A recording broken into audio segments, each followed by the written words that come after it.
Hi, I'm Donna Isabel Walker. I'm the Associate Editor for Greenville Business Magazine, and we've got with us Tracy Powell, Dr. Tracy Powell. Please tell us your name and title, or your title. Hi, I'm Dr. Tracy Powell. I am the Executive Coach for the Executive Coaching Institute for Minority Women, LLC. And so tell us a little bit about, you talked in your session a little bit about your diversity journey, but kind of tell us what sort of inspired you to get into this work. Well, I started out really working with diversity because I experienced discrimination in my own work experience. And out of their experience, I looked for individuals to support me and help me through that process. And I could not find any in the organization. So therefore, I had to go outside of the organization. And doing that, I did find an amazing coach that really coached me through that process and really helped me to identify really what diversity was, what it meant to me, what I was feeling at the time, and really how to overcome that. And out of that experience, I really wanted to help other women in executive positions that were experiencing the same thing. And so I started my own institute to support them and really help them work through diversity, because it can be paralyzing in your career. It can really impact your confidence and self-esteem. And I did not want women to face that and lose everything they work for because of their own fears that they experience out of diversity. So I developed the Institute to coach executive women who are working in executive positions. Right, and you know, women in general definitely have struggled with being seen and being valued in the workplace, but I'm sure it's a little bit even more so for women of color. Can you talk a little bit about what sort of what you try to bring to that part of the equation? I tried to bring awareness to it and acknowledgement, because we all talk about diversity among women of color, but do we really acknowledge that it's in our organizations and it's there? And once we acknowledge, what do we do about it? And that acknowledgement really opened the dialogue, because diversity, exclusion, discrimination looks different for all of us. So once we identify, and I work with them to identify what that looks like for them, what that feels like for them, then they're able to articulate what it is, how to address it, and how to identify it, not only in their own space, but in the space of others.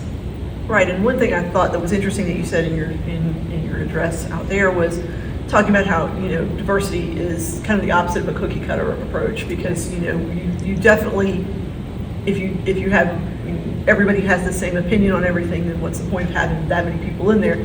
So what do you think the benefit is of having these diverse viewpoints in a business situation or in any other situation? I think it strengthens every organization and every system. When you bring in diverse concepts, diverse ideas, diverse people, diverse backgrounds, you can only gain strength, because you're bringing in different knowledges and experiences from different places, different heritage throughout the world. And when you have that, you can build a better product, you can build a better system, and you can build a better and stronger community. I think when we try to create diversity based on someone else's view of diversity, that's where we're going wrong. Everyone has their own space to create and respond to diversity in the space that works for them, their family, their community, as well as their organization. Right. And what are some of the sort of the challenges that you faced, with your coaching institute for women, in getting taken seriously and getting your work out there to the public and being recognized, that kind of thing? The biggest challenge that I face is organizations not wanting to acknowledge that there's an issue with diversity within their organizations, kind of like diversity denial.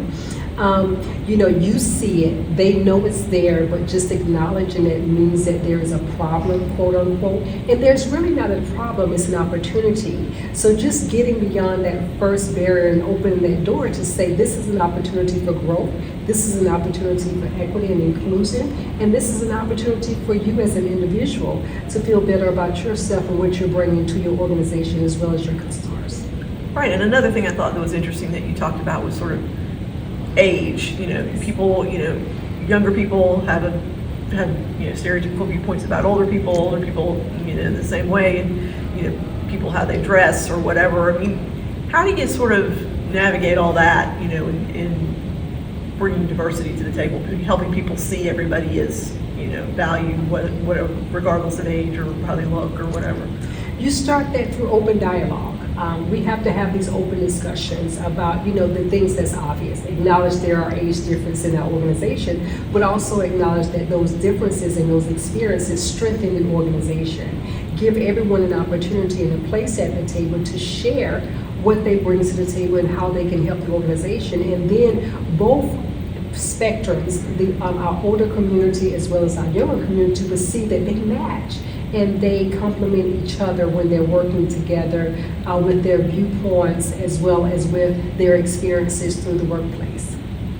And, obviously, I have a 22-year-old son, so I know that younger people are more receptive to these, they know people who are, LGBTQ or whatever.